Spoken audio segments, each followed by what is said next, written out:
So, hi guys! This is Alea Jen and welcome back to my YouTube channel. So, for today's video, mega love shout out sa lahat ng nakita ko kanina sa Central. So, natutuwa ako kasi guys, manang-manang talaga ako pag lumalabas ngayon. Di katulad dati na nagli-lipstick pa ako. Ngayon, wala na talaga as in lahat. Tapos alam mo yung katulong pa rin talaga yung mukha ko. Tapos kanina, pumasok ako sa isang shop. Tapos may isang doon na may kausap siya sa phone. Tapos tinitignan niya ako. Tapos ngumiti ako sa kanya. Sabi ko, hello. Sabi niya, di ba ikaw yung vlogger?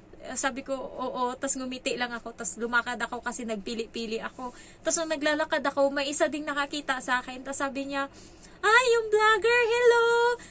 Ako pagka ganyan na may tumitingin sa akin, nag-hello ako kaagad. Kasi isa lang yan nanonood yan ng vlog ko. Tapos dun sa kinainan ko, ganun din. So, nakakatuwa lang. Lalo pag sa Central ako, maraming nakakakilala sa akin dyan. So, thank you so much sa inyo. Kasi malaking bagay din na, namomotivate ako kahit minsan napapagod na ako mag-vlog. Pero tinatry ko pa din. And guys, hindi ako masyadong engaged sa Facebook kasi magulo doon eh. Dito lang ako sa YouTube. Konti lang yung basher ko dito, tsaka mas focus ako. Ayan, so, ano nga ba yung, kung bakit tinutuloy ko pa rin yung mag-vlog kahit na ilang taon na din ako dito, magti 3 years na, for thanks God ha. Bakit hindi pa din ako tumitigil sa kasi guys, marami pa ding mga bago na kailangan pa din ng update, kailangan pa din kung anong mga tips para tumagal sila dito sa Hong Kong or para makapag-apply sila dito sa Hong Kong. So, ang Hong Kong is lugar siya na nandito lahat. Ayan, so sa trabaho naman, hindi ganun kahirap yung trabaho kung mapunta ka sa amo. Lahat ng trabaho is mahirap.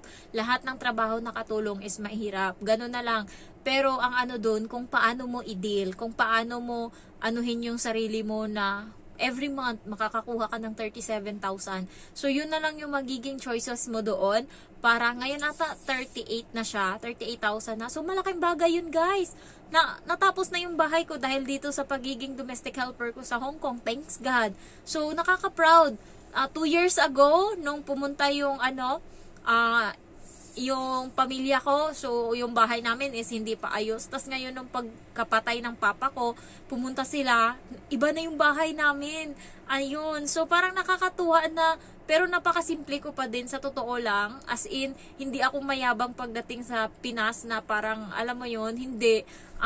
Lahat, konti lang yung dala ko na chocolate no na, pero lahat ng mga pumunta talagang nakaka-appreciate. Ayan, kaya pag alis ko, hinahanap nila ako kasi talaga, kung ako dati, sabay pa din ako kahit na umiinom sila. Nandyan ako nakaupo kahit hindi ako umiinom, o kaya kung iinuman ako, isang shot lang, basta nandyan lang ako, kausap lang, mapababae man yan o lalaki. So, ang dito guys is, wag niyong kalimutan kung saan kayo nagmula and saka kung bakit kayo nandito. Kailangan ang i-goal nyo is bakit ka pumunta ng Hong Kong. Kasi pag ganun yung goal mo, hindi ka talaga, titiisin mo talaga lahat, lalo na pag may utang ka, lalo na pag may bahay kang pinapatayo, lalo na pag may pinapaaral ka, mas mamomotivate ka kahit anong hirap ng buhay, hindi mo kailangang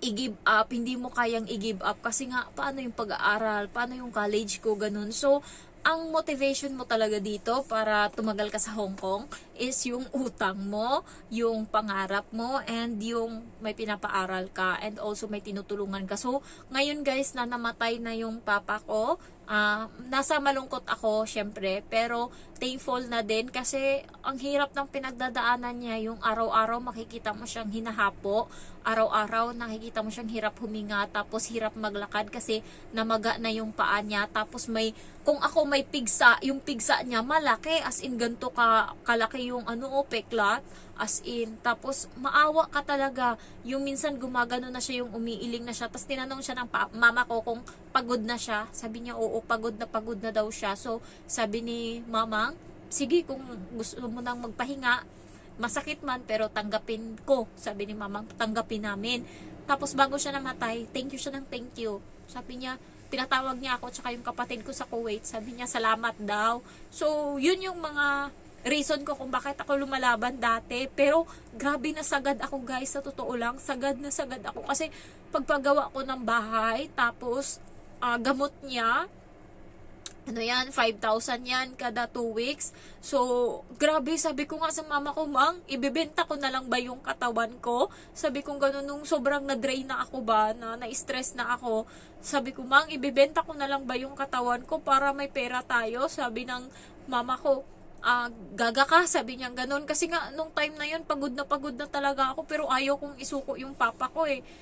Tapos sabi niya, wag mo na kasing anuhin, wag mo nang bilhan ng gamot, ganun. Pero hindi ko talaga kaya. Alam nyo, bago mamatay yung papa ko, parang kahapon ako bumili ng panibagong gamot, tapos sumunod na araw namatay yung papa ko. So, ngayon guys, na nawala na siya guys, nawala na yung papa ko, nakalaya kami lahat.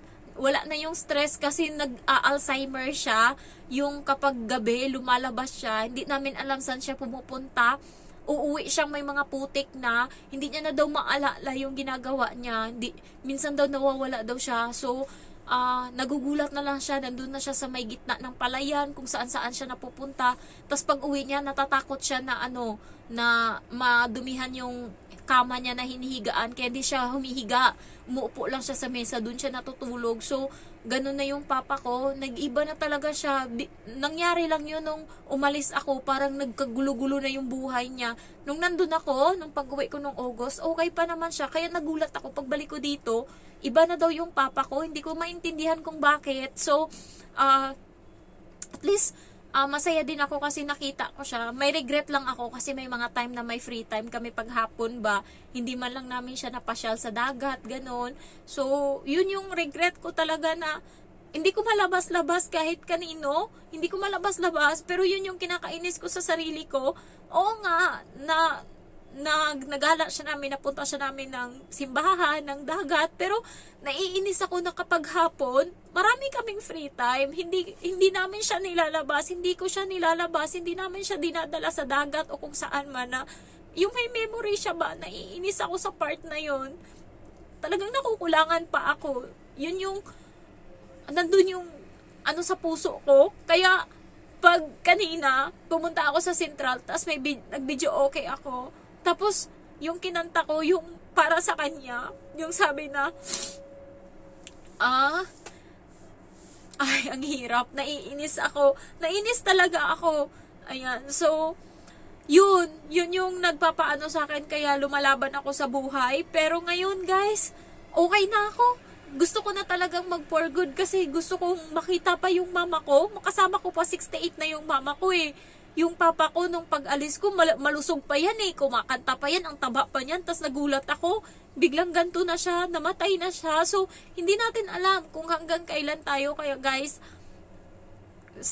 magtrabaho kayo dito sa Hong Kong para makapag-ipon, tas uuwi kayo. Yun yung goal nyo. Huwag kayong dito na tumanda sa Hong Kong. Kasi, yun nga, hanap kayo ng hanap ng pera. Sa huli, gagastusin nyo din yung pera nyo para sa health nyo, mental health nyo. So, kung kaya nyo mag-ipon, tas pagkatapos umuwi na kayo. Kasi nga, nakakatuwa yung iba na nakapag-for good na. Sana kayo din makapag-for good. And ako, kapag mag-for good ako, malaking pasalamat ko sa inyo. Kasi dahil sa inyo, kasama kayo eh. Tsaka yung mga sahod ko sa YouTube, isa yun sa mga kung bakit nakapag-for good ako. So, thankful ako kung anong meron ako ngayon. Salamat Lord. And salamat, always kayong mag-pray. Kasi kapag sinimulan nyo yung araw nyo na nagpipray kayo, buong araw yan na magaan yung pakiramdam nyo. So, ayun lang guys. Sana, hindi ko man alam kung ano magiging title ng vlog na to. Pero sana, gusto ko lang kayong makausap. Gusto ko lang na ilabas yung nararamdaman ko. Kasi hindi ko tumasabi-sabi kahit kanino. Kayo lang naman yung parang naging friend ko. Alam nyo, kapag gantong nagbablog ako, parang nandyan lang kayo. Ayan, parang kausap ko lang kayo. Kahit cellphone lang yung kaharap ko. Parang ito na yung naging naging best friend ko, naging hingian ko ng tulong. Parang ito na yung ito na, kayo na. Yung every comment nyo na binibigyan ako ng advice. Hindi man ako nakaka-reply kasi may saltix tong cellphone ko. Nagre-reply ako minsan, pero hindi, pag nakikita ko walang reply, parang hindi siya nag-go through.